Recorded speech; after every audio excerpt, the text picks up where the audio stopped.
Bonjour à toutes et à tous, c'est Smart Future, l'émission des entreprises qui innovent, celles et ceux qui inventent aujourd'hui le monde de demain. Voici notre sommaire. À quoi ressembleront nos aéroports dans 10 ou 20 ans? Plus connectés, plus écologiques. On passe les portiques de sécurité juste après ces titres, mais peut-être qu'il n'y aura plus de portiques de sécurité ou qu'ils auront beaucoup changé justement. Dans Smart Money, zoom sur un secteur d'avenir. Comme chaque semaine, je vous propose de découvrir les entreprises qui développent et utilisent la technologie CRISPR, ces ciseaux à ADN qui ouvrent de nouvelles perspectives thérapeutiques. Dans Smart Connect, notre rubrique sur les mutations du e-commerce, on va partager nos données en toute sécurité. Pas de stockage, pas besoin de créer un compte. En tout cas, c'est la promesse de MeTrust, vous verrez. Et puis, dans la seconde partie de l'émission, on va apprendre à conduire, en utilisant le baromètre de la conduite responsable de Vinci Autoroute et en utilisant l'appli Aver qui donne des bons points aux bons conducteurs. Mais d'abord, l'aéroport du futur nous ouvre ses portes.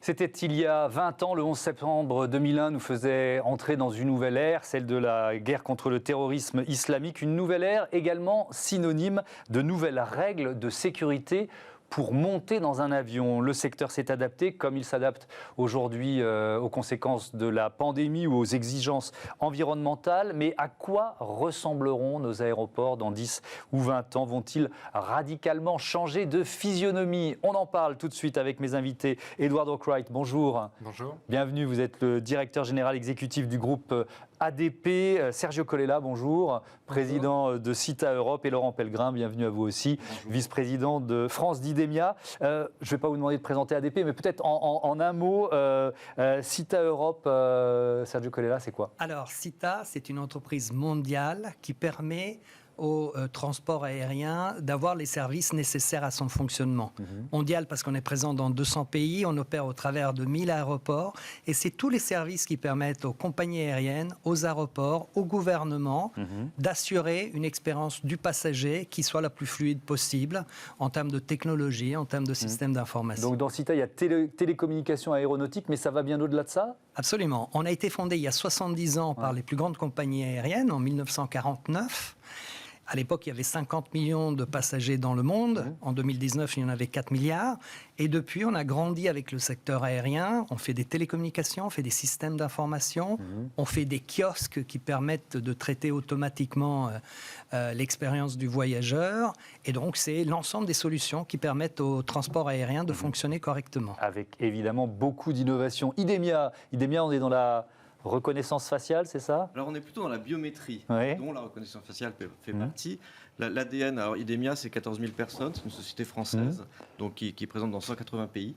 Mais l'ADN, à la base, c'était il y a 40 ans, un peu plus de 40 ans, c'était pour garantir les élections en Afrique avec l'empreinte digitale. Puis ensuite, ça a été l'équipement du FBI sur toute la problématique de biométrie, Interpol, etc. Puis quasiment les polices du monde. Donc avec l'ADN des empreintes. Puis on arrive aujourd'hui à la reconnaissance faciale. L'idée, c'est que le visage devienne votre identité et que derrière, les usages sont clairement immenses. Ouais, et on va voir ce que ça change évidemment en matière de sécurité et de fluidité aussi dans les aéroports. Edward Arkwright, je vais justement commencer par cette thématique de la sécurité. Il y a 20 ans, 11 septembre, ça a bouleversé nos vies, bouleversé vos métiers. Si on fait un petit flashback avant de se projeter dans l'avenir, c'est le thème de l'émission, d'aller vers l'avenir, qu'est-ce que ça a changé pour ADP? Bon, d'abord, le 11 septembre a changé beaucoup de choses pour chacun d'entre nous. Dans le secteur aérien, ça a changé avec l'apparition de nouveaux contrôles. Le monde aérien et le terrorisme ont toujours entretenu des rapports particuliers puisqu'il a fallu adapter les procédures du monde aérien au terrorisme. Dans les 70, c'était les détournements. Dans les années 80, c'était les explosions en vol. Dans les années 2000, avec le 11 septembre, on découvre que l'avion peut être une arme.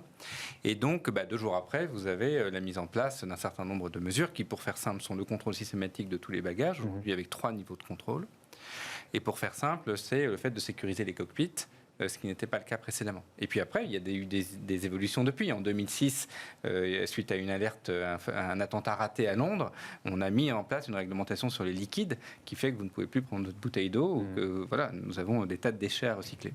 Donc ce lien entre menaces et adaptation du transport aérien, il est ancien. Le transport aérien s'adapte à des menaces, il s'adapte aussi à des évolutions de la société, comme le prouve évidemment l'évolution de la situation sanitaire. Alors on va se projeter un peu. Donc, à partir de ce qui existe aujourd'hui, parce que c'est ça qui est intéressant dans cette émission, la reconnaissance faciale, on va démarrer avec ça, même si j'ai bien compris que la biométrie, ça allait au-delà de cette seule technologie. Vous l'utilisez déjà dans les aéroports parisiens. Depuis quand et comment ? Alors la reconnaissance faciale, vue d'un gestionnaire d'aéroport, c'est d'abord quelque chose au service des passagers. Donc c'est rendre possible ce dont on va parler, c'est-à-dire un parcours passager sans couture, articuler une exigence de sur-mesure et de sans couture avec des flux qui ne cessent de croître et des contrôles qui ne cessent de croître. Le deuxième intérêt de la reconnaissance faciale, c'est une efficacité opérationnelle. C'est être capable de gérer ces opérations de manière beaucoup plus simple, beaucoup plus fluide, et si possible d'avoir moins d'espace, puisqu'on sait que l'espace va consommer du CO2, va avoir une empreinte environnementale.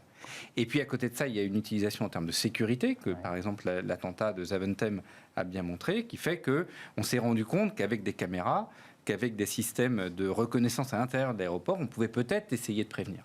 Ces deux usages sont à séparer. C'est-à-dire que si on commence à mêler les deux, on introduit chez le passager ou chez le citoyen une idée ou un soupçon qui est inapproprié. Donc nous, dans les aéroports, on utilise la biométrie, la reconnaissance faciale pour ce service à rendre aux passagers. Oui, mais ça vous permet aussi de mettre une brique sécuritaire supplémentaire. Ça le rend possible, là où le cadre juridique, là où les autorités le souhaitent, là où les citoyens l'acceptent.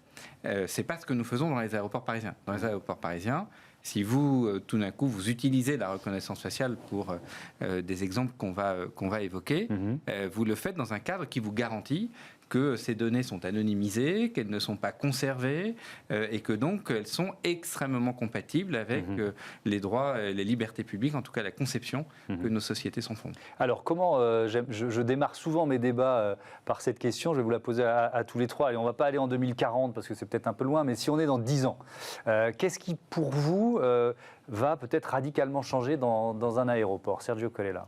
Alors, si on prend le point de vue du client final, le client final, c'est le passager. C'est moi. C'est vous. L'aéroport, dans 10 ans, il doit vous simplifier la vie. Il doit faire en sorte que quand vous voyagez, vous laissez le stress à la maison, malgré le nombre croissant de contrôles, de vérifications qui sont nécessaires pour rendre le voyage sécure de tous les points de vue. Ça, c'est la promesse. C'est quoi les outils pour tenir la promesse ? Alors, la technologie est prête, les outils sont prêts pour de vraiment respecter cette promesse. D'abord, la biométrie. La biométrie, c'est la garantie de faire en sorte qu'en fait, votre carte d'embarquement, c'est votre visage. Votre passeport, c'est votre visage. C'est les techniques de mobilité. C'est le fait que votre smartphone devienne la télécommande de votre voyage. Donc, vous savez... vous avez toutes les informations nécessaires à votre voyage. Quand il y a un changement, vous êtes prévenu. Vous avez dans votre smartphone toutes les informations qui sont nécessaires pour être reconnu. Vous avez votre passe sanitaire, vous avez votre passeport. Et ensuite, ce sont les technologies d'intelligence artificielle, les technologies de computer vision, donc de vision au travers d'outils informatiques qui permettent de réguler un nombre croissant de passagers, de permettre de faire en sorte que le voyage soit le plus fluide possible. Enfin, et c'est très important en Europe, c'est un aéroport vertueux du point de vue des émissions de CO2. Évidemment, l'enjeu écologique il est majeur. Peut beaucoup. Alors, même question, comment vous imaginez, vous, fort de ce que vous développez, des technologies qui existent déjà ou de celles sur lesquelles vous travaillez, de nouveaux, de peut-être surprenants ? Alors, en tout cas, ce qui est certain, c'est qu'on doit être à l'optimum de deux choses, c'est la sécurité en tant que telle et l'expérience passager également. Il n'y a plus besoin de venir 2 heures avant à l'aéroport, c'est de passer en 10 minutes les contrôles avec son visage. Donc en fait, c'est un monde où la technologie a disparu de la contrainte, mais où elle est partout pour faciliter le voyage et faciliter l'exploitation aussi de l'aéroport, parce que les deux sont liés. Je prends un exemple, plus on fluidifie, plus on défend aussi le modèle économique de l'aéroport. Enfin, tout ça est lié, mais doit se traduire par le fait. Alors, je vais donner un exemple. Au fond, on fait des lois ou des règlements pour 3% des gens qui fraudent, de manière générale. Mais on embête 100%, et voire on fait que déplacer le problème pour le 3 qui reste. Il faut renverser les choses. Ça veut dire que les 97% de gens qui se sont enrôlés avec leur téléphone, qui arrivent et qui passent à l'aéroport et qui basculent dans le parcours biométrique pour aller jusqu'à l'embarquement, eh bien, ils ne soient plus gênés. Il faut que l'expérience soit fluide, simple, moins stressante, on n'a pas besoin de sortir ses papiers, etc. Donc facile. Ouais, cette idée de fluidité, elle revient souvent. Edouard de Quack, on aurait pu commencer par là. C'est quoi? J'ai parlé de portique de sécurité en démarrant l'émission dans mes titres, mais peut-être qu'ils vont disparaître. C'est quoi? Ce sera une sorte de grand couloir d'accès. À quoi ça peut ressembler? Physiquement, je pense que ce qui est important, c'est que le guichet, la file d'attente, l'arrêt disparaissent.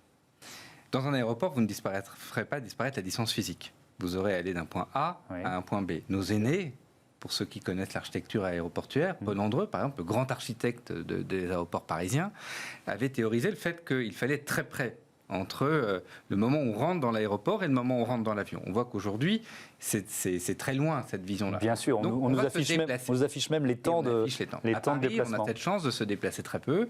Dans d'autres aéroports, qui sont nos concurrents, on se déplace beaucoup plus. Ce temps incompressible du déplacement, il peut être mis à la disposition, justement, de la technologie, pour faire tout ce que mes collègues viennent d'expliquer. Et donc faire en sorte que sans vous arrêter, eh bien, finalement, on vous a reconnu. Vous vous êtes enrôlé, vous êtes... Vous êtes enrôlé, ça veut dire, parce que là, moi je ne le comprends pas de la même façon que vous. Ça veut dire que je me suis préenregistré, j'ai rentré un certain nombre de données via mon smartphone ou via l'ordinateur, tout simplement, c'est ça, dans les jours qui précèdent? D'une manière générale, l'essentiel, c'est d'avoir fait avant. Plus vous en avez fait avant, mieux vous vous porterez pendant. On le voit d'ailleurs en ce moment avec les procédures sanitaires. Ouais. Plus vous les faites au départ, mieux ça se passe. Plus vous les faites chez vous, encore mieux ça se passe.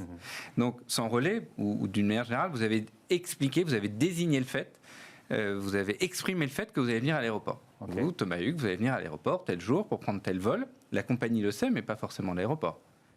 La compagnie le sait, mais pas forcément l'État qui a besoin de savoir si vous avez le droit de voyager, par exemple. Ouais. Donc ça va être la phase qui peut être à la maison. Elle peut être à la maison, ou si vous n'avez pas envie de le faire à votre domicile, parce que vous n'avez pas les moyens, parce que vous n'avez pas cette pratique, elle peut se faire à l'aéroport par le biais de bornes, vous en avez déjà qui existent. Cette phase-là, ensuite, elle peut prendre une information et l'envoyer vers tous les acteurs qui sont concernés. Aujourd'hui, vous avez un acteur qui s'appelle la compagnie aérienne. Ouais. Elle sait que vous arrivez, elle sait que vous allez enregistrer un bagage, pas de bagage, et elle sait qu'elle va vous retrouver à une porte d'embarquement et qu'elle va vérifier que vous êtes bien sur le bon vol. Puis il y a un deuxième acteur qui s'appelle l'État. L'État, il ne sait pas que vous allez voyager, il le découvre, mais par contre, il sait si vous avez le droit de voyager. Donc il va le vérifier pour la frontière, si vous êtes en zone internationale, de façon aléatoire, si vous êtes en zone Schengen, de façon encore plus aléatoire, si vous êtes sur le territoire national. Et puis il y a le gestionnaire d'aéroport, qui, lui, n'a pas à savoir si vous allez voyager ou qui n'a pas à savoir si vous avez le droit. Oui, parce que sinon, si vous n'avez pas quelque chose qui ne va pas dans votre veste, oui, ou dans votre bagage, ou qui a à savoir si vous êtes vacciné ou que vous avez votre passe sanitaire. Ces trois acteurs-là, aujourd'hui, ils s'ignorent. La technologie, qui est très bien représentée dans ce plateau, permet d'apporter ce service. Ils s'ignorent parce que la loi l'interdit ? Ils s'ignorent parce que la loi l'interdit, et puis parce qu'il n'est pas illégitime qu'ils s'ignorent.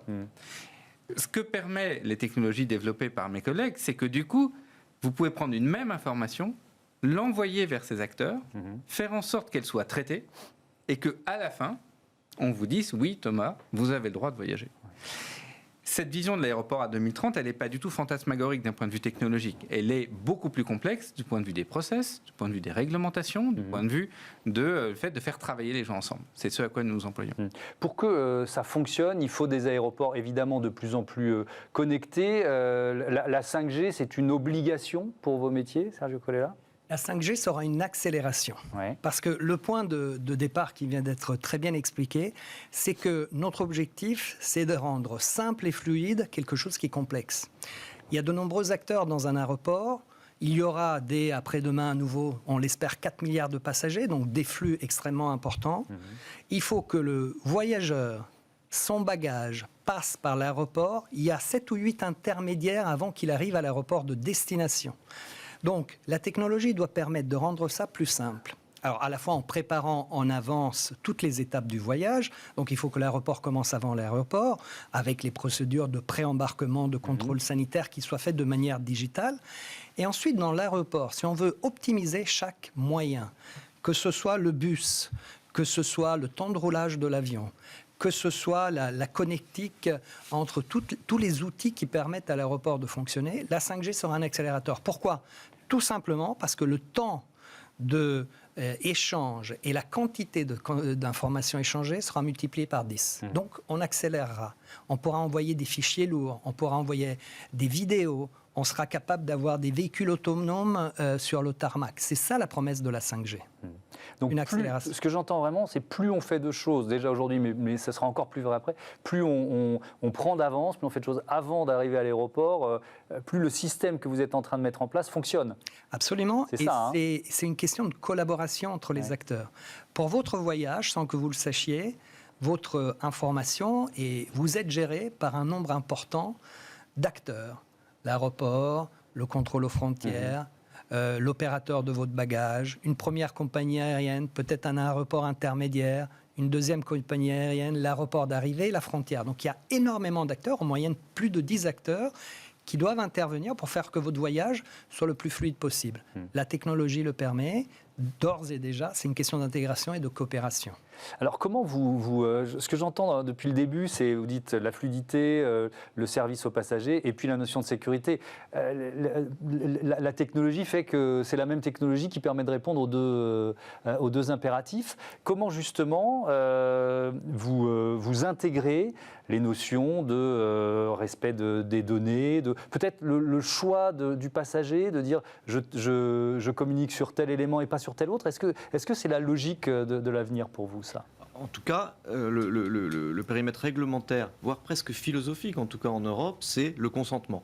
Oui. Donc, la RGPD nous a donné ce cadre-là et nous travaillons toujours avec la CNIL comme un partenaire pour faire en sorte que le respect des réglementations soit le plus précis possible. Et donc l'expérimentation pilote que nous faisons avec ADP à Orly, c'est dans le cadre d'un partenariat et d'une explication avec la CNIL pour faire en sorte que le système ne soit que sur la base du consentement. Donc, ce qui fait que, par exemple, sur les vols qu'on a étudiés sur cette expérimentation, 40%, à peu près un peu moins de 40% des gens ont accepté et sont très satisfaits en termes de retour de l'expérience. Mais personne n'est forcé, évidemment. Ouais. Mais ça, c'est une limite en matière de sécurité. Non, parce que le reste du système fonctionne comme il est, qui est déjà très sécurisé, globalement. Mais la progression, on l'accepte bien avec son téléphone pour des opérateurs privés dont on ne connaît pas grand-chose. L'acceptation va grandissante. En tout cas, tout ce qu'on sait, c'est que ceux qui le font ont beaucoup de mal à revenir en arrière. Beaucoup de mal. Ça, c'est important de le dire. Est-ce qu'il y aura des taxis aériens dans vos aéroports Il y en a je sais, on a fait un reportage il y a quelques mois sur un test une démonstration qui avait été faite. C'est amené à se développer, ça ? Oui, évidemment. Vous aurez à partir d'octobre prochain à Pontoise une zone d'expérimentation qui sera la première d'Europe, dans laquelle on va tester tout un écosystème. Ouais. La machine qui vole, n'importe qui va sur Internet ou tous ceux qui ont la chance de voir vos émissions voient que c'est une réalité. Ouais. Mais la machine, elle ne vole pas tout seul. Elle a besoin d'être dans des procédures de sécurité, de sûreté. Elle a besoin d'être acceptée par les riverains. Elle a besoin de montrer qu'il y a une expérience passager. Est-ce que vous allez arriver avec des bagages, pas de bagages ? Est-ce que c'est piloté, pas piloté ? Comment c'est maintenu ? Voilà. Donc c'est cet écosystème que nous avons créé à l'aéroport de Pontoise qui mobilise tous les acteurs. Il y a un engouement autour de ces technologies que dans le jargon on appelle les VTOL, c'est Vertical Take-Off Landing, et qui va permettre d'apporter des nouveaux usages. L'intérêt de ces véhicules, c'est peut-être d'avoir de belles images et de faire des taxis volants, le rêve du 5e élément. C'est pas vraiment ça. C'est de montrer qu'il y a des nouveaux usages de l'aérien dans le monde de demain et que ces nouveaux usages, ils arrivent en 2024. C'est la technologie, c'est la logistique du dernier kilomètre sur de la très haute valeur ajoutée, c'est du transport sanitaire modifié, c'est une nouvelle manière de relier de toutes les mobilités urbaines avec les mobilités aériennes et de créer des nouvelles connexions. Et de le faire dans une aviation qui est décarbonée et qui est sans nuisance. Et c'est ça que nous testons. Voilà. Le vol en tant que tel, c'est bien. L'usage dans une vie quotidienne en 2024, c'est encore mieux. C'est ce qu'on montrera au jeu avec des milliers de passagers, j'espère, qui seront Alors, sur quel type de navette ? Parce que ça va être ça va être entre deux lieux donnés, c'est ça? Alors on part d'un point, nous la conviction qu'on a... On ne pourra pas commander son taxi aérien n'importe où dans Paris, évidemment. Mais on est dans un partenariat avec la RATP, donc ADP et la RATP, le soutien notamment de la région Île-de-France. La conviction qu'on a, elle est très simple. On part d'un point A, on arrive à un point B. Le point A, il est aéronautique, le point B, il est aéronautique. Et entre-temps, vous avez pris une route aéronautique. Donc vous avez le même degré de confiance que celui de l'aviation commerciale. Sinon, ça risque de tomber et ce n'est pas l'objectif. La deuxième conviction, c'est que vous avez un écosystème. Voilà, il n'y a pas les avionneurs d'un côté, etc. La troisième conviction, c'est qu'il faut montrer les usages et il faut que ça soit accepté. Et la meilleure manière de le faire, c'est de le tester à l'échelle. Paris sera la capitale mondiale qui verra arriver ces nouveaux types de mobilité grâce au jeu. En tout cas, si nous tenons la feuille de route sur laquelle nous sommes aujourd'hui en ligne. Et donc, je vous donne rendez-vous en octobre à Pontoise. Je voudrais qu'on parle d'écologie pour terminer, parce que c'est évidemment une dimension très importante des aéroports de demain. Sergio Colella, vous l'avez évoqué tout à l'heure. En quoi les outils numériques, je vais généraliser, sont un levier de frugalité en matière environnementale, en matière écologique, dans un aéroport? Alors, je vais prendre un exemple bien précis.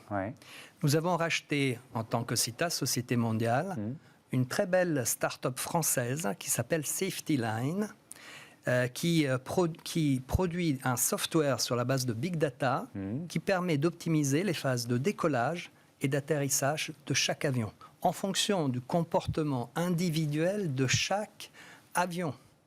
Parce qu'un Airbus 320 a un comportement un peu différent d'un autre Airbus 320, avec des phases et des calculs d'économie qui peuvent aller jusqu'à 10% d'économie de kérosène sur le vol. L'autre élément, c'est tout le temps de roulage, parce qu'un avion est fait pour voler, il n'est pas fait pour rouler sur le tarmac.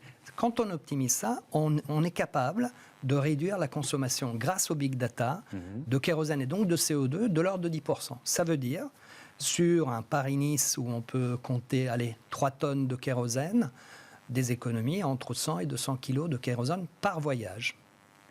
Effectivement, c'est marquant. Ils seront forcément à propulsion hydrogène. Allez, je vais 2040, là, je vais plus loin. Bon, d'abord, c'est fidèle, on est heureux parce que c'est nous qui les avons accompagnés, on est heureux de leur vendu à CITA. Et ils étaient expérimentés à Paris. C'est une bonne opération, ça permet de passer à l'échelle. Bon. Oui, c'est bien ça l'objectif. Donc c'était une bonne opération. Voilà. Sur l'hydrogène, 2040, l'hydrogène sera vraisemblablement, c'est le pari industriel que fait la France et que donc nous suivons, présent dans les aéroports parisiens. Ça veut dire que l'hydrogène en 2040, c'est 25 à 30% des besoins d'énergie de l'aéroport Charles de Gaulle. Ça modifie complètement le transport aérien. Ça le modifie dans son quotidien. Des temps de la sécurité, des temps de rotation, etc.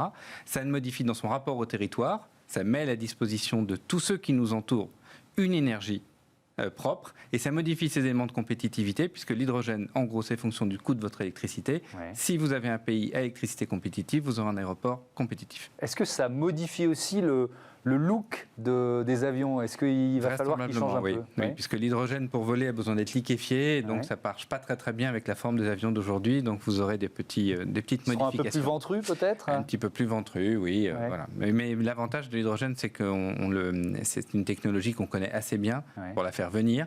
On a plus de mal à la faire voler, et donc aujourd'hui, il y a un enjeu industriel majeur, mais ça va changer considérablement la physionomie. Peut-être un autre point au-delà de l'avion. L'aéroport peut être aussi faire partie de l'économie de CO2. 30% des émissions de CO2 sont dans l'aéroport quand on arrive à l'aéroport, lorsque on est, comme je disais, en temps de roulage pour les avions, mais aussi toutes les bus, les véhicules qui sont dans l'aéroport. Donc, ça aussi, c'est un élément d'optimisation et de décarbonisation important. Allez, 1 minute pour terminer, parce que je vous ai un peu moins donné la parole depuis un moment. Est-ce qu'il y a une innovation qui est dans vos tiroirs, là, qui peut nous intéresser, nous surprendre en matière de biométrie? Le simple fait déjà de prendre son téléphone et d'avoir son billet d'avion et son visage qui matchent, qui vont dans le QR code de la compagnie aérienne, c'est déjà pas mal. Alors c'est pas une innovation, là déjà, mais qui n'est pas encore déployée partout. Ça changera quand même pas mal la vie des gens. La deuxième chose, c'est l'analyse vidéo intelligente. C'est-à-dire la capacité de gérer un aéroport avec la gestion des anomalies, la traçabilité absolue de ce qui s'est passé, l'aide à l'enquête judiciaire en cas de truc, mais aussi la traçabilité des bagages de bout en bout pour que les compagnies aériennes, voilà, c'est déjà aujourd'hui en fait, en réalité. Et ben voilà, donc c'est bien. Ça, on aurait pu en parler aussi. La traçabilité des bagages, on va peut-être moins en perdre. On espère, bien sûr, bien sûr. C'est un de vos défis. C'est un de nos défis. Le bagage en tant que tel, il est de plus en plus identifié grâce à la RFID, donc ça c'est assez basique. La principale source de dysfonctionnement sur les bagages, c'est ce qu'on appelle les tri-bagages, sa maintenance, donc ce sont des engins très fragiles. Et effectivement, parfois il y a des petites difficultés, donc on travaille avec les compagnies à le résoudre. L'été s'est plutôt bien passé, on a eu un mauvais été il y a 2 ans et cet été s'est plutôt bien passé. Bon, merci beaucoup, merci à tous les deux d'être venus présenter l'aéroport du futur qui va retrouver son niveau de passagers en 2025. Ah oui, 25 vous dites. À Paris, plutôt dans le reste du monde puisque nous sommes présents dans 26 pays, dont Delhi. Il ne faut jamais l'oublier, ADP c'est Aéroport de Paris, mais c'est international. Merci beaucoup, on passe à Smart Money tout de suite et les ciseaux à ADN CRISPR. Retrouvez Smart Money au cœur de Smart Future avec eToro, leader mondial des plateformes de trading social.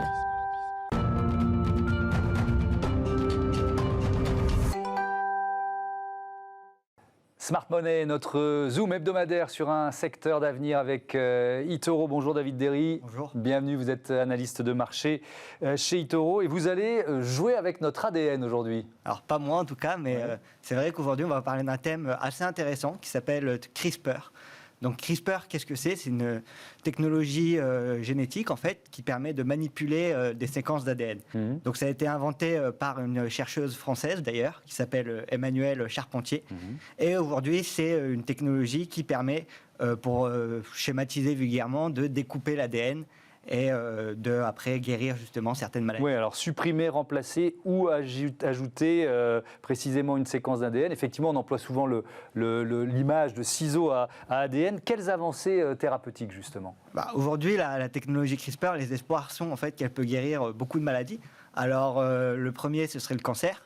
On peut aussi penser au sida ou à des maladies de type génétique ou même des maladies de type cardiaque.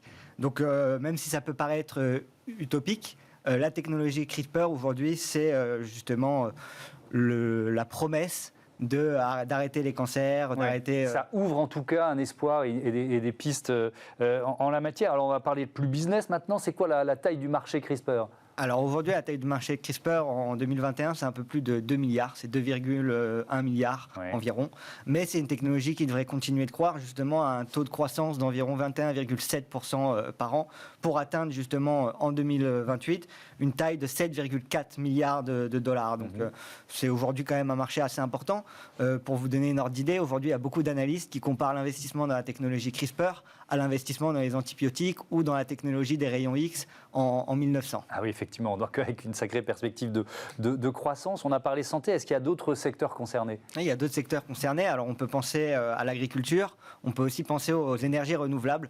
Par exemple, récemment, il y a Exxon qui travaille maintenant, même depuis une dizaine d'années, avec l'un des pionniers génétiques justement de ce domaine qui s'appelle Greg Venter et qui travaille en fait sur un carburant, sur la fabrication d'un biocarburant justement à la base d'algues modifiées par la technologie CRISPR. Ok, donc ça donne effectivement d'autres perspectives. Qui sont les acteurs principaux de ce marché ? Alors pour ceux qui souhaitent investir sur ce marché, il y a plusieurs solutions. La plus classique et celle qui revient le plus en tête quand on veut investir dans les marchés et dans cette technologie, c'est d'investir sur les biotechnologies. Donc on va avoir plusieurs entreprises ici, on va avoir des entreprises comme Novartis, comme AstraZeneca par exemple, comme Sangamo Therapeutics ou même comme Editas Technologies, qui d'ailleurs a eu un investissement de la part du conseiller de Bill Gates. Donc ça a fait beaucoup de bruit. Est-ce qu'il y a des acteurs français ? Il y a des acteurs français, le plus connu c'est Selectis. Selectis, ok. Et puis ensuite, il y a d'autres moyens pour investir, pour ceux qui ne souhaitent pas forcément creuser l'industrie et regarder toutes les avancées dans ce domaine. Ils peuvent sélectionner un ETF et investir comme ça sur l'ensemble du secteur. Donc par exemple, on a le fonds d'investissement ARC qui propose un ETF thématique sur ce sujet-là qui s'appelle ARC Genomic Revolution et qui est disponible un peu partout. Alors, ce qui peut faire hésiter avant d'investir dans un secteur comme celui-là, c'est évidemment les freins liés à la réglementation. On en est où ? Alors, il y a 3 grandes questions autour de la réglementation. La première question, c'est bien évidemment tout ce qui est question de fiabilité et de sécurité de cette technologie, parce qu'après tout, on manipule quand même l'ADN, donc faut faire attention. Et il y a d'ailleurs une étude de 2018 faite par des chercheurs de Wellcome Sanger Institute qui a conclu justement que la technologie CRISPR pouvait provoquer parfois des dommages génétiques, voire parfois même des changements indésirables de l'ADN. Donc c'est le premier grand débat au niveau réglementaire. Le deuxième, c'est donc sur tout ce qui est manipulation génétique et notamment la création de bébés sur mesure. Aujourd'hui, en manipulant les gènes, on disait que ça pouvait enlever certaines maladies, mais malheureusement, on peut faire d'autres choses. Et il y a d'ailleurs un chercheur chinois qui a essayé de créer des bébés éprouvettes, donc des bébés génétiquement modifiés. Donc la Chine a durci sa réglementation autour de cette technologie et d'autres pays pourraient suivre. D'ailleurs, même la co-inventrice de la technologie CRISPR avait prévenu, Jennifer Doudna, avait prévenu justement des risques et disait qu'il fallait avoir une réglementation importante à ce niveau-là. Il y a bagarre autour des brevets aussi ? Et il y a bagarre autour des brevets, c'est le troisième grand thème autour de la réglementation. Donc toutes les entreprises qu'on évoquait avant, Editas Biotechnologies, AstraZeneca, etc., sont justement en train de tous de déposer des brevets et ça peut être parfois conflictuel entre eux. Un mot de conclusion rapide, on peut parler d'une révolution ? On peut parler d'une révolution. Alors pour le moment, à petite échelle, notamment au niveau à cause ou grâce à la réglementation, mais d'ici les prochaines années, ça devrait être amené à se développer. Pour ceux qui souhaitent investir, c'est plus volatile que d'autres domaines. Par exemple, on a souvent l'habitude de parler des big tech ici en plateau. C'est un peu plus volatile les biotech. Donc le plus simple pour ceux qui souhaiteraient justement aujourd'hui investir sur CRISPR et les potentiels de cette technologie, ça pourrait consister justement à investir dans un ETF comme on l'a mentionné précédemment et après juste suivre comme ça l'évolution du marché. Merci beaucoup, merci David Derry, analyse de marché. Chez eToro, on passe à Smart Connect tout de suite, les mutations du e-commerce, le partage de données au programme. Retrouvez Smart Connect au cœur de Smart Future en partenariat avec Cdiscount.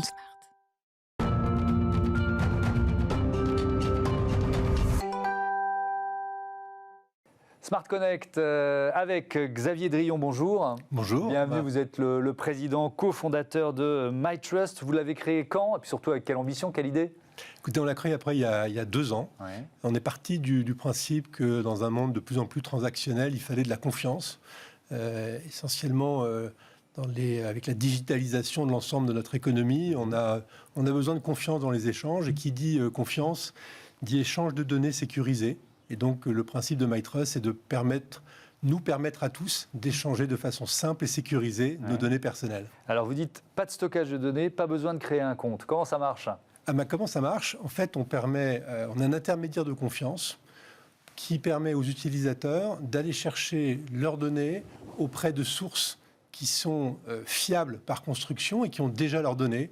Pensez à votre banque, à votre opérateur télécom, aux impôts, qui ont beaucoup de données sur vous.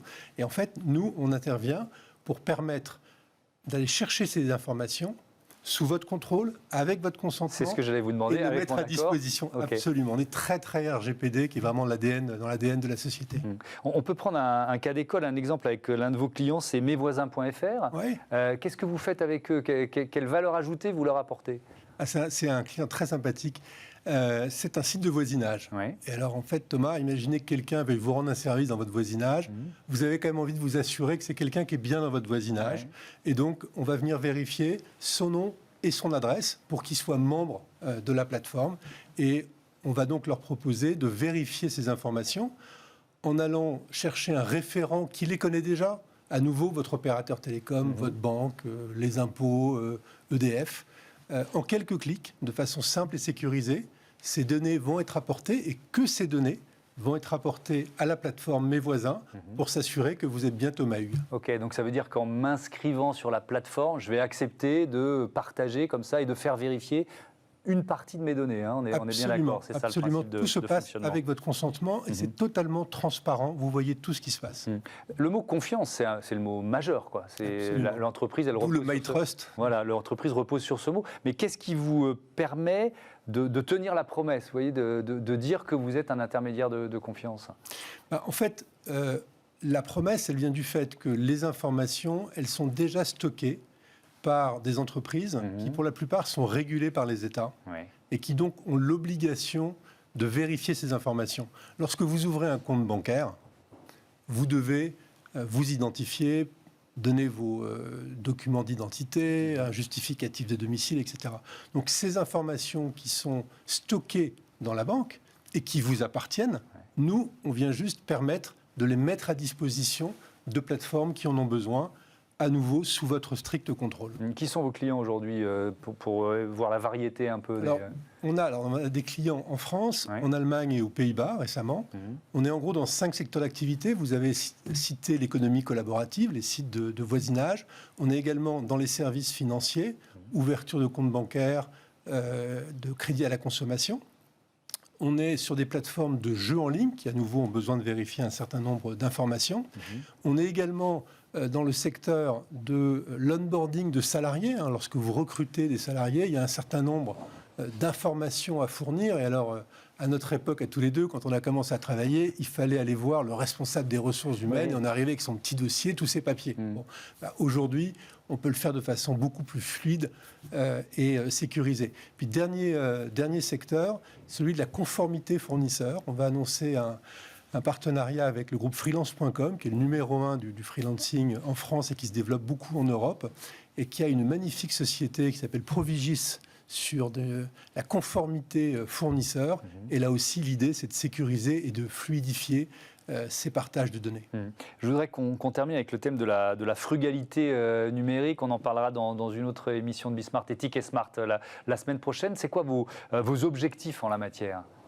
Écoutez, lorsque vous partagez de façon traditionnelle des informations, vous le faites souvent avec un justificatif qu'on va scanner, qu'on va uploader, qu'on va venir vérifier. Il y a beaucoup de process derrière. Donc ça, c'est la façon 1.0 du digital. Du papier. Du papier. Ouais. Quand on se concentre sur la data, on a un facteur de 1 à 1000 en termes de quantité d'informations qui vont être partagées et qui vont être stockées. Donc vous voyez les bénéfices pour la planète. Et ben voilà, c'était clair. Merci beaucoup, merci Xavier Drillon. Bon vent à MyTrust. On marque une courte pause et puis ensuite on réapprend à conduire tous ensemble.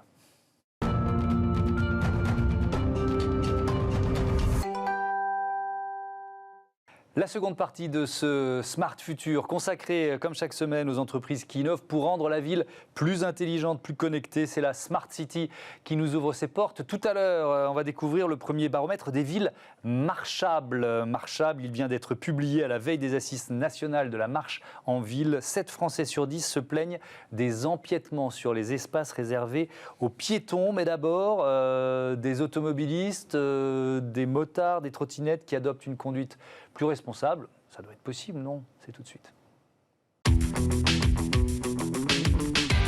Réinventons la mobilité de demain dans Smart City avec SEAT. Comment adopter un comportement de conduite plus responsable? Saurons-nous mieux partager la ville dans 10 ou 20 ans, on l'espère? C'est le débat en tout cas de ce Smart City avec Bernadette Moreau. Bonjour. Bonjour. Bienvenue, vous êtes déléguée générale de la Fondation Vinci Autoroute. À vos côtés, Christophe Meunier-Jacob. Bonjour. Bonjour Thomas. Le fondateur et président d'Aver. Vous prononcez comme ça d'ailleurs? C'est ça. Aver, tout simplement. Tiens, on va vous présenter l'une et l'autre et puis les institutions, les entreprises que vous représentez. La Fondation Vinci Autoroute, quelles sont vos actions principalement? Alors, la Fondation Vinci Autoroute, c'est une fondation d'entreprise qui a été créée par les sociétés d'autoroutes de Vinci en France et qui a pour vocation de faire évoluer les comportements sur la route des conducteurs. Elle a 3 champs d'action. Le premier, c'est de financer des recherches et des enquêtes pour mieux connaître les comportements et les conduites à risque des conducteurs. Le deuxième, c'est avec tous ces enseignements, de les partager avec le plus grand nombre pour mener des actions de sensibilisation et d'information. Et puis le troisième champ d'action, c'est qu'on ne travaille pas tout seul, on travaille aussi avec d'autres acteurs de la sécurité routière, au niveau local ou au niveau national, pour amplifier nos messages. Est-ce que c'est forcément de l'ordre de la psychologie ou de la sociologie finalement, les thématiques autour de la conduite plus responsable, ou est-ce qu'il y a aussi une notion d'infrastructure? Alors, on travaille à la Fondation Vinci Autoroute, on travaille essentiellement sur les questions de comportement parce qu'on sait que quand il y a un accident, il y a une très très large proportion qui relève du comportement. Et donc, malgré le fait d'avoir des infrastructures très sûres, ce qui compte énormément, l'autoroute c'est 5 fois plus sûr que la route. Donc on voit bien que l'infrastructure prend une place importante. Il n'en reste pas moins que le conducteur doit avoir une conduite responsable pour éviter l'accident. C'est intéressant, on y reviendra plus tard, parce qu'on essaye toujours dans cette émission de se projeter à 10 ou 20 ans. Donc, est-ce que justement les infrastructures sont en train ou devront s'adapter à la psychologie et à l'évolution du comportement des conducteurs? Ce sera peut-être une question que je vous poserai tout à l'heure. Christophe Megier-Jacob, Ever, c'est une application mobile gratuite. Vous proposez quoi? Alors, exact, c'est l'application mobile qui récompense justement les bons comportements des conducteurs. Voilà, donc c'est une application qui est tout à fait téléchargeable gratuitement par tout le monde, par tout conducteur, que ce soit en France ou en Europe. Ouais, vous proposez quel type de challenge? Et qui propose justement des challenges de conduite, donc qui permet de récompenser les meilleurs conducteurs sur une période donnée, sur une marque de voiture donnée, sur un réseau donné, dans une région ou au sein d'une même entreprise. Donc en fait, on a déployé effectivement toute une série de compétitions virtuelles. On a intégré en fait le gaming dans la voiture, naturellement, toujours en restant concentré sur la route, parce qu'il ne s'agit pas de détourner l'attention du conducteur, mais entre chaque trajet, le conducteur va pouvoir se comparer et donc se mesurer à l'ensemble de la communauté et pouvoir avoir la joie de recevoir un vrai cadeau offert par nos partenaires. Oui, c'est ça. Et le modèle économique, ce sont les partenaires qui financent, ce ne sont pas les... Puisque la play gratuite, voilà, c'est ça, tout à bien fait. compris. Alors, ce baromètre de la conduite responsable, c'est pour ça que j'ai voulu que vous soyez avec nous aujourd'hui, Bernadette Moreau.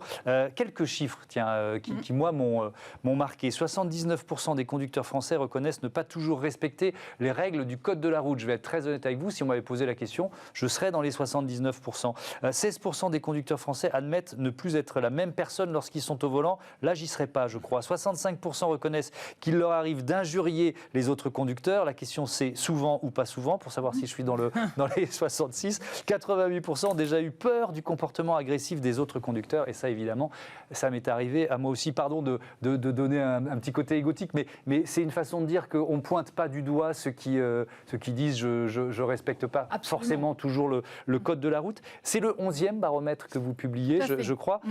On va prendre un peu de recul. Quelle évolution vous voyez en une décennie? Alors, donc c'est le 11e baromètre. Oui. On le fait en France, mais on le fait aussi dans 10 autres pays européens. Donc, on peut avoir un panorama très large des comportements des conducteurs, à la fois français et européens, et en tirer les bonnes et les mauvaises pratiques de ces pays-là. Donc, c'est un enseignement intéressant. Si je reste sur la France, mais c'est valable aussi pour l'étranger, on constate il y a des tendances. La tendance, c'est notamment les incivilités qui ont beaucoup monté, mais qui l'année dernière se sont un peu stabilisées, tout en restant très très hautes, vous y faisiez allusion.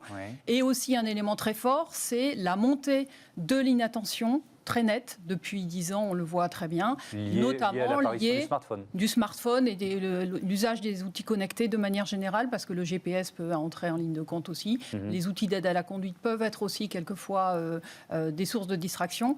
Voilà, et cette montée très forte de la distraction. Et en ce qui concerne la somnolence, eh bien, une conscience du risque, mais des comportements encore à adapter pour lutter contre cette somnolence qui, je le rappelle, est la première cause d'accident mortel sur autoroute. Est-ce qu'il y a un effet Covid? Est-ce que vous avez ressenti dans cette année 2020 plus de stress, plus d'agressivité liée à ce contexte sanitaire? Alors, pas vraiment sur cet aspect-là. C'est difficile d'ailleurs d'analyser parce que c'est une année. Ce qu'on a constaté, c'est au contraire que les incivilités s'étaient stabilisées, comme je vous le disais.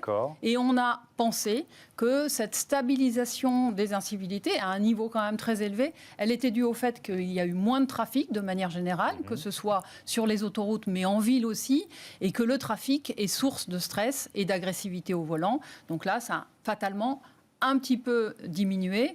On verra cette année si cette amélioration ça repart à la hausse ou pas, reste stable. D'accord. Et sur cet aspect, on va dire, conjoncturel lié à la crise sanitaire, il y a cet autre chiffre qui, moi, m'a frappé. 74% des conducteurs français qui prennent des libertés avec le code de la route en font de même avec les règles sanitaires. Et vous le disiez, votre baromètre, il est européen. Est-ce que les conducteurs français sont dans la moyenne, moins bons élèves que les autres en la matière? Non, en la matière, c'est quand même assez proche. Je dirais qu'il y a une particularité chez les Français, c'est que les Français pensent plus que s'ils ne respectent pas les règles, eh bien, ils vont porter une responsabilité sur le fait d'attraper la Covid ou de la transmettre, ou sur le fait d'avoir un accident. Paradoxalement, on aurait pu se dire que ce n'était pas le cas, mais en France, cette conscience de la responsabilité de ces actes est plus présente. Ça ne veut pas dire qu'on fait tout ce qu'il faut pour éviter que ça se passe, mais il y a une conscience plus forte. Ouais, il y a une forme de lucidité en quelque tout à sorte. fait. Alors on se projette un peu, on s'imagine dans une dizaine d'années, 2030, Christophe Meunier-Jacob, vous l'imaginez comment la route? Fondamentalement différente, un peu plus apaisée ou pas forcément? Alors, on l'imagine un peu plus apaisée pour plusieurs raisons. La première, c'est qu'on est en train de changer de technologie. Oui. Petit à petit, ça se fait à son rythme et à un rythme assez lent. C'est-à-dire qu'on change d'une technologie fossile à une technologie plutôt électrique. Et les besoins de conduite d'un véhicule électrique sont un peu différents. Enfin, les contraintes de conduite d'un véhicule électrique sont un peu différentes des contraintes de conduite d'un véhicule thermique. Il va falloir qu'on accompagne beaucoup plus les conducteurs en véhicule électrique. Pourquoi faire? Pour justement prolonger la durée de vie de la batterie. Oui, il faut apprendre à conduire une voiture électrique. Voilà, exactement. Et pour ça, il faut arrêter d'appuyer trop fort sur n'importe quelle pédale, d'ailleurs, que ce soit l'accélérateur ou le frein, pour pouvoir bénéficier de l'inertie de la voiture, de l'entraînement naturel du poids de la voiture, pour pouvoir prolonger cette durée de vie de batterie. Donc ça va devenir quelque chose d'important pour beaucoup de gens qui, on ne le voit pas trop dans les zones urbaines ou périurbaines, parce que la voiture est naturellement un peu laissée de côté par les pouvoirs publics. En tout cas, on privilégie d'autres moyens de transport. En revanche, dans près de 80% du territoire français, il n'y a que la voiture qui est disponible pour se déplacer. Ça, on l'oublie un peu trop souvent dans nos villes. Et ça concerne plus de 50% de la population, qu'elle soit française ou européenne. Et donc ces gens-là, il va falloir qu'on les accompagne aussi sur ces nouveaux usages de véhicules électriques avec des outils, avec des solutions qui va pouvoir leur permettre de réduire leur budget également et de prolonger leur durée de vie de voiture. Et également, naturellement, d'augmenter leur sécurité active. Ouais. Vous avez prévu justement des challenges, des outils pour récompenser les meilleurs conducteurs de voitures électriques? Absolument. Ouais. On a même lancé un challenge spécial véhicule électrique qu'on délivre en fait sur la communauté de nos utilisateurs. On a plus de 40 000 utilisateurs aujourd'hui en France. Et donc oui, là, on récompense effectivement ces conducteurs-là de manière un peu différente. Parce qu'ils font un peu plus d'efforts aussi. Mais en fait, à vous écouter, je pense que ça va venir assez rapidement peut-être, ou en tout cas assez naturellement. C'est-à-dire que quand on va devenir un nouveau conducteur de voiture électrique et qu'on va se rendre compte que je fais 2 fois plus le plein, ou je suis obligé de trouver une recharge, etc., parce que je passe mon temps à accélérer, assez vite on va changer son comportement. Alors l'usage créera le nouveau comportement, vous voyez ce que je veux dire? C'est probable pour une partie de la population, mais je ne sais pas si vous avez déjà testé une voiture électrique. C'est pas si facile. Il y a des sensations. Il y a des sensations de conduite. Et pour beaucoup de gens de ma génération, ou d'une génération un petit peu plus âgée, c'est assez sympa de tester l'accélération. Voilà. Et donc, on travaille avec des grands équipementiers, notamment pneumatiциens, qui équipent notamment des véhicules Tesla et qui vivent très bien sur ce genre d'équipement, puisque les pneus sont très très vite usés à cause de ces accélérations naturellement rapides, quoi. Donc, il va falloir qu'on les accompagne, ou qu'on accompagne une grande partie de la population sur ces usages-là, et effectivement, c'est un challenge. Donc il faut leur donner en fait plus de plaisir à gagner des cadeaux parce qu'ils conduisent bien, que de plaisir, entre guillemets, de sensation de conduite, parce que naturellement, ils vont avoir tendance à accélérer un peu fort. Est-ce que l'autre changement majeur quand même, et j'imagine que vous vous y préparez chez Vinci Autoroute, c'est la voiture autonome? Et donc, on peut considérer que la voiture autonome, elle aura un comportement qui sera beaucoup plus apaisé que le conducteur humain. Tout à fait. Tout à fait. Bien sûr, Vinci Autoroute travaille beaucoup sur ces aspects-là. Ce qui est clair, c'est que tant qu'on n'a pas une voiture autonome à 100%, ça c'est plus le discours de la Fondation Vinci Autoroute, donc du comportement du conducteur que je porte ici, eh bien, il faut être vigilant, toujours autant, sur sa conduite. C'est-à-dire que les outils d'aide à la conduite qui sont actuellement en place et qui, effectivement, vont devenir de plus en plus efficaces, de plus en plus importants, tant qu'on ne peut pas faire confiance à 100% à la voiture, aux équipements, il faut garder un regard à la route, il faut donner la priorité à la route. Et donc, on est dans une période de transition qui peut générer des risques supplémentaires parce que, justement, les conducteurs peuvent avoir tendance à se désengager de leur conduite parce qu'il y a des outils d'aide à la conduite. Et là, ça devient dangereux. Parce qu'ils n'auront pas le temps de réaction qu'ils pourraient avoir s'ils sont à 100% sur leur conduite. Bien sûr. En revanche, quand, bien sûr, on sera à 100% en voiture autonome, au stade le plus élevé des voitures autonomes, là, la conduite sera bien sûr très différente. Mais Parmi les recherches que vous menez, est-ce que vous travaillez sur la cohabitation ? humain-robot. C'est-à-dire que cette période un peu intermédiaire où il y aura peut-être de plus en plus de véhicules autonomes, mais encore des voitures, on va dire d'aujourd'hui, classiques, non conduites par des humains. Et là, l'interaction n'est pas si simple, quoi. Exactement, parce qu'on aura à la fois des véhicules qui seront très très bien équipés, qui eux pourront identifier un certain nombre de situations de la route, et puis des humains qui auront une capacité de réaction peut-être plus forte, mais en même temps qui n'auront pas autant de capteurs, si je puis dire. Et une capacité de réaction plus surprenante pour le robot aussi. Exactement. C'est ça qui est compliqué. Donc c'est effectivement des sujets sur lesquels on travaille. Les sociétés d'autoroutes et Vinci Autoroute en premier lieu travaillent sur ces sujets, mais c'est vrai qu'à la Fondation Vinci Autoroute, nous travaillons avec des chercheurs, en particulier un laboratoire de Strasbourg qui travaille beaucoup sur ces sujets, pour voir comment va se passer ce passage de transition, en fait, qui sera très important. Je vous disais tout à l'heure, la question de l'autoroute en 2030 ou 2040, si on se projette même encore un peu plus loin, est-ce que vous pensez qu'elle changera, c'est-à-dire, mais même concrètement dans ses infrastructures, dans son... je sais que ce n'est pas exactement votre domaine, mais... Je ne suis pas la spécialiste. Je sais, mais quand, en sondant comme ça les comportements, est-ce que vous imaginez que ça puisse impacter les infrastructures à terme? Oui, bien sûr. On le voit déjà avec les bornes électriques, par exemple, qui arrivent sur les stations. On le constate dès maintenant. Il y a un certain nombre d'équipements qu'on retrouve sur les routes et sur les autoroutes qui ont beaucoup évolué et qui évoluent au fur et à mesure, que ce soit pour l'information routière, que ce soit pour l'équipement et la sécurité sur la route. Il y a énormément de choses qui bougent et qui sont en train d'évoluer de façon très, très importante. Oui, on peut même imaginer que les bons vieux péages soient remplacés par des systèmes beaucoup plus fluides avec reconnaissance de la plaque de la voiture. Ça existe déjà, c'est déjà testé. Mais ce sera évidemment généralisé. Je voudrais dire un mot des piétons, parce que c'est le thème de l'interview suivante. Les piétons sur autoroute sont souvent les salariés de Vinci Autoroute. Bien sûr. Comment leur présence est perçue par les autres automobilistes? Alors ça, c'est un sujet qui nous tient particulièrement à cœur à la Fondation Vinci Autoroute, parce que c'est la raison pour laquelle la Fondation a été créée. On a été créé parce que les années qui ont précédé la création, on a 3 collaborateurs de Vinci Autoroute qui se sont fait percuter sur les voies alors qu'ils étaient en train de travailler par des conducteurs endormis.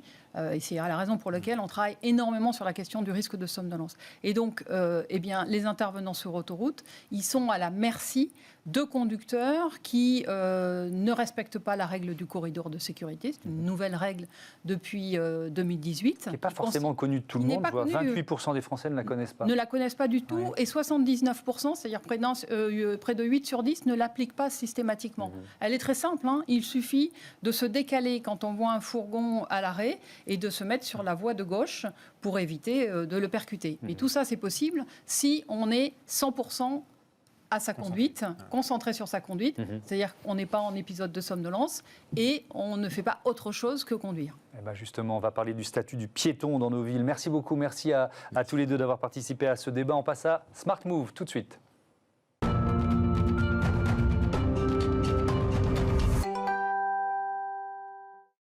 Savez-vous ce qu'est une ville marchable? J'ai découvert, je l'avoue, cette expression en préparant l'émission. Bonjour Hervé Dupont. Bonjour. Bienvenue, vous êtes administrateur chez 60 millions de piétons. Vous publiez un baromètre des villes marchables, justement. On va en parler.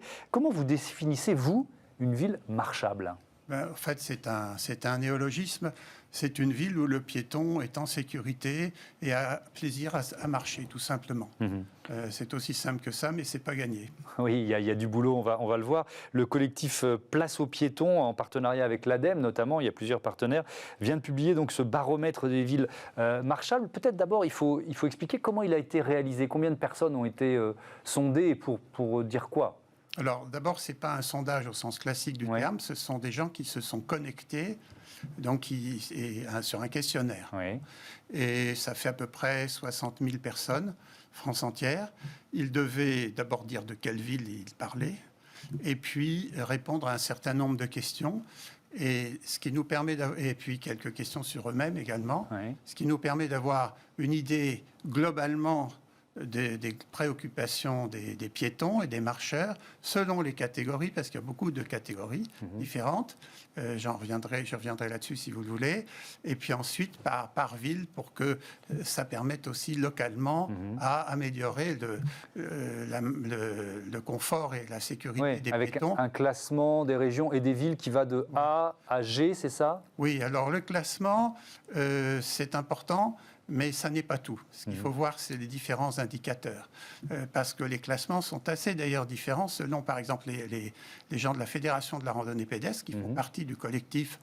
Ils vont en ville pour le plaisir de marcher. Nous, à 60 millions de piétons, nous représentons les piétons du quotidien, tous les piétons, qui souvent ont plus de mal, qui ne sont pas forcément d'ailleurs des gens habiles à la marche, mais qui ont besoin de marcher. Voilà, donc c'est pour ça qu'il faut regarder un peu plus les détails dans les villes pour mieux comprendre exactement ce que nous apprend ce baromètre. Oui, on a vu quelques villes classées avec une note de A en Ille-et-Vilaine, en Gironde, Gradignan en Gironde, note G, entre autres pour Aubervilliers en Seine-Saint-Denis. Qu'est-ce qui justifie une note G? C'est très défavorable, un avis très défavorable. D'abord, je voudrais dire que globalement, les villes sont mal notées. Dans l'ensemble du baromètre, c'est assez catastrophique. Enfin, catastrophique. On est plutôt dans du EFG, c'est ça? On est en dessous de 10 sur 20. Ouais, d'accord. Même quand vous êtes dans les A ou B.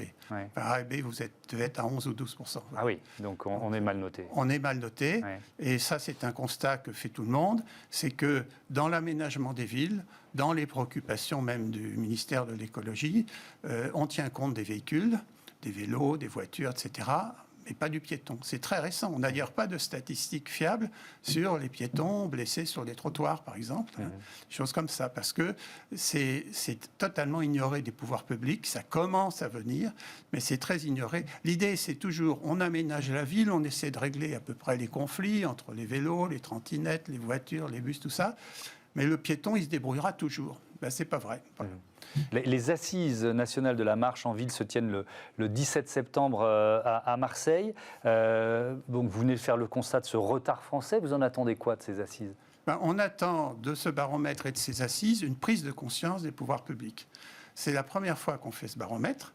C'est la première fois qu'on parle enfin de la marche et du piéton dans les villes de façon un peu forte.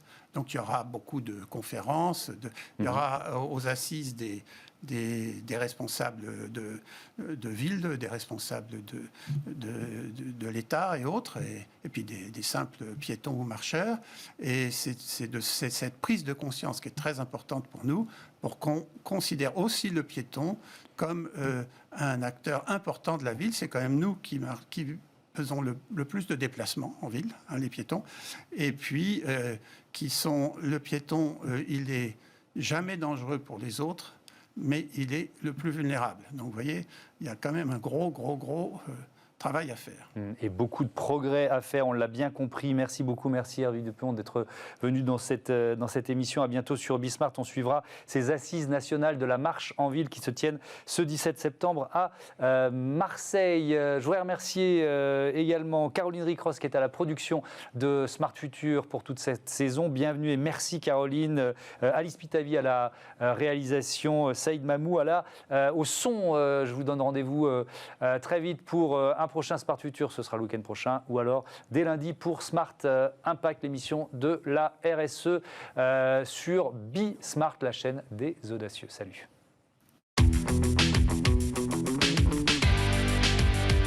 Ce programme vous a été présenté par SEAT.